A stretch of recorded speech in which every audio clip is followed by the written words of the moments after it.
Right now I don't even know if this is the best course of action, but I feel that it's important to document what exactly has been happening at my house these past 2 weeks.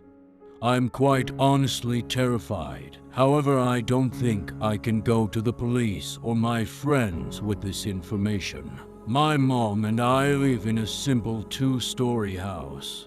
Just the two of us. We always get along great and spend a decent amount of time together. But ever since I got back from my friend's party, she hasn't been the same. I got home pretty late. Maybe 2 or 3 a.m. I pulled my car into the driveway and entered the house as quietly as possible so as not to disturb my mom while she was sleeping. I quietly sneaked through the darkness of my house to the kitchen to get some water and snacks to take up to my room. When I entered the kitchen, I turned on the light and, to my surprise, my mother was already standing in the kitchen. She's looking out of the window over the sink into the dark expanse of our backyard. Startled as hell, I asked her, "Mom, why are you standing in the dark in the middle of the kitchen? And what are you looking at?" It's a bit creepy. I tried to make some humor out of the situation, expecting another humorous remark to be made back to me. But she didn't respond.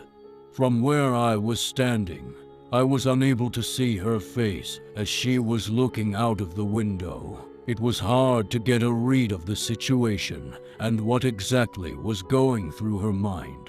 So I speak up again and change the subject. "Well, the party was chill. I left kinda early since all the people I actually cared about left," I said as I grabbed what I needed from the fridge. Still a bit curious and worried about her, I asked, "Hey, are you okay?" She responds to me without taking her eyes off of the yard. "Yes, okay." But the way she said it felt off. She said it in what seemed like an excited, cheery voice, like she was accepting an invitation or proposal from someone that really excited her. It felt completely inappropriate for the mood and setting we were in. It's hard to explain well. From all of the horror movies I've seen, I knew that approaching her was not really something I should do. And honestly, at the time, her answer was good enough to me. I took my snacks and went up to my room immediately to sleep, leaving the lights in the kitchen on for her to finish whatever she was doing. The next morning I woke up to the smell of breakfast. This was normal, as she usually cooks breakfast for me on weekends since she's in no rush to get to work. I come downstairs and greet her with a good morning as I pour myself some juice from the fridge and take a seat. She responds with a "Good morning, sweetie." She seemed completely back to normal. I was relieved. I didn't know what happened last night. I didn't know if she was being emotional or if I was overanalyzing it, but I was ready to move past it. She turns around from the stove with an omelet and some potatoes and begins to plate my food. She asked me how the party was and if I slept well. I was going to mention that I already told her last night, but decided to just leave it. It was good. I left kinda early since all the people I actually cared about left. I replied with the same explanation as yesterday. "I see. Well, I'm glad you didn't stay the whole night because then you wouldn't have made it for breakfast today." It seemed like she didn't notice that I gave her the same answer as the previous night. After a bit more chatter, we sit down together and begin to start eating breakfast. As I cut into my omelet and raised the fork to my mouth for the first bite, I noticed something strange about the piece I had cut. I looked closer and noticed something shiny within the slightly runny insides of the omelet. I took it out with my hand to see that it was a small sewing needle, small enough to where it would be almost completely undetectable until it was too late. My heart started to beat fast as I asked her, "Mom, what is this?" I hold the needle up and show her what I found in my food. This was inside of my food. After seeing it, her face looked concerned. She immediately apologized and stressed to me over and over again about how she had no idea how it got inside of my omelet. "I'm so sorry. You know I would never knowingly do something to hurt you," she says to me as she gives me a hug. "Don't eat that anymore. I'll make you a whole new one." By that time, I had lost my appetite, but she was able to convince me that it truly was an accident.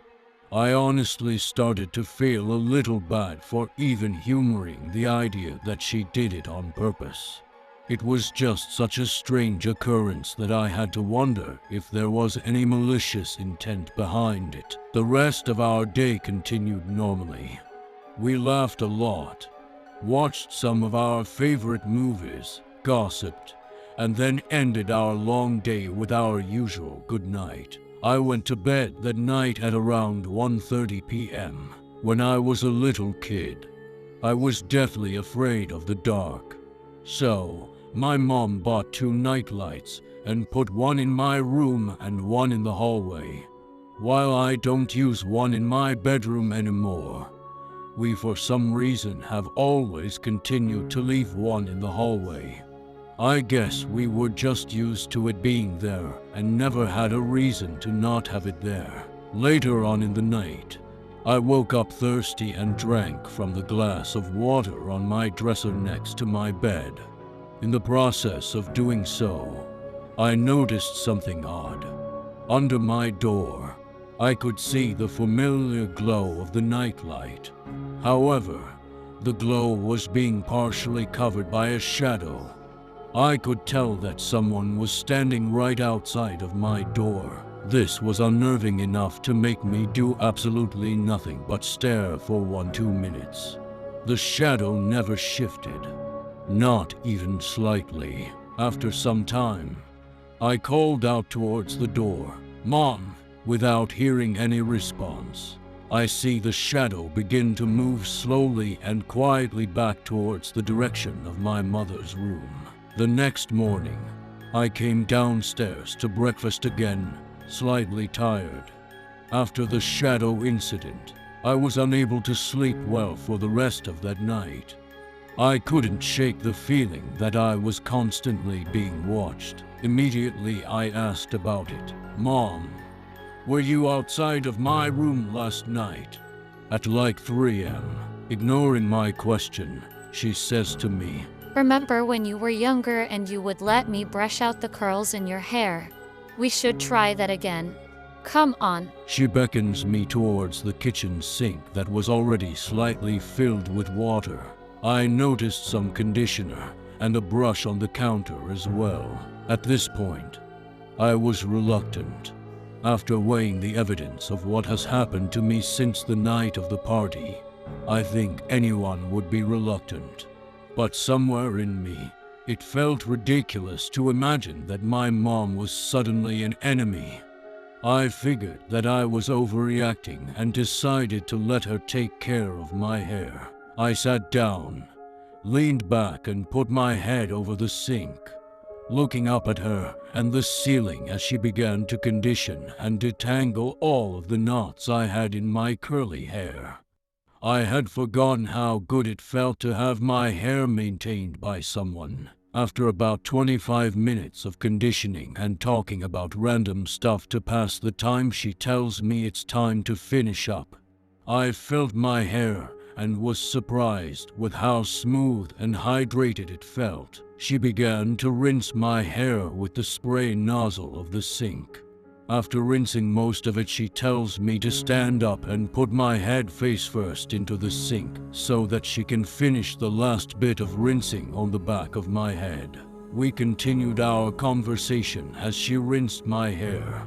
But while I was in the middle of talking, I felt a sudden, hard grip dig deep into my hair. Suddenly my head is thrusted into the water that filled the sink. I immediately began to panic. I was being drowned. You would be surprised how absolutely weak you feel in a situation like this. Your mind is in a state of panic while someone has their entire weight over you, holding you down by the back of your head. My arms alternated between flailing around and trying to push myself up using the edges of the kitchen counter. After what felt like ages, the grip released and I instantly raised my head out from the water, coughing and trying to catch my breath. I turned around viciously and stared at my mother. "What the fuck are you doing?" I yell while trying to regain my balance. She begins to laugh and point at me with one hand while the other slaps her knee over and over. "I got you. You should have seen your face." I stared in disbelief. My unhappy reaction was obvious enough for her to stop laughing and look at me with a concerned look. "Oh, sweetie, don't be such a bad sport. It was just a joke." She walked towards me with a hugging motion. I maneuver myself away from her, backing up cautiously with the same cautious look on my face. I was scared of her. That was not my mother's kind of humor. My mom would never take a joke so far. Not far enough to risk hurting me. This was the point I knew that something was wrong with her. This was the point where I wasn't even sure if that was my mom anymore. From this point on, I was distant. I would only talk to her when necessary. I started skipping breakfast and dinner while staying in my room more. The nights where she would stand outside of my door continued. It happened every night at around the same time. Every night, the shadow under my door would disappear after some time. I was on edge a lot more. I started leaving the house more often and staying at friends' houses when I could. As long as it meant that I could stop spending so much time in the same house as her. She stopped going to work. Instead, I would always see her out in the backyard during the day doing random things like digging holes, stabbing the grass with a trowel, or standing on the grass talking to herself. Though I was never able to hear what she was saying. But what happened to me last night was something I'll never forget. Before going to sleep, I remember praying that I would be able to sleep through the night peacefully without waking up, as seeing her shadow from underneath the door always makes me deeply uncomfortable and scared. To my misfortune, when my eyes opened up to the darkness of my room, I realized that I had woken up in the middle of the night again. I slowly bring my eyes to the bottom of my door and see that she is there again, standing on the other side of my door silently. I lay my head back down and try extremely hard to sleep. But given the conditions, there was no chance that I was even close to sleeping again. But this time, I heard a knock on my door. 1, 2, 3. 3 soft, spaced out knocks. After that, it was dead silence. I laid there, deeply terrified. Why was she knocking this time? Why now after all this time? My mind was racing. Then, a realization entered my mind that frightened me to the point where I was barely able to move. My door doesn't have a lock. Since I was a kid, it never had a lock. The only barrier left that prevented access to me didn't even have a lock. I heard the knocks again. 1, 2, 3. I immediately hid my head under my covers, returning to the child instincts that kept me safe from the monsters all those years ago. However, this time, I knew this wouldn't keep me safe. I heard the door slowly creep open. My eyes closed tightly shut as I hid under my blankets.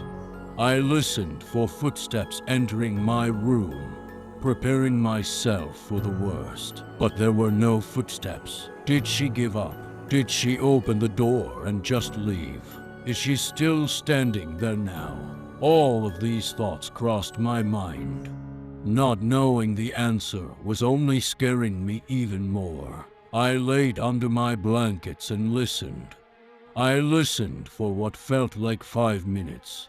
The silence was immense. I had no idea what was happening or what my fate was. I continued to listen.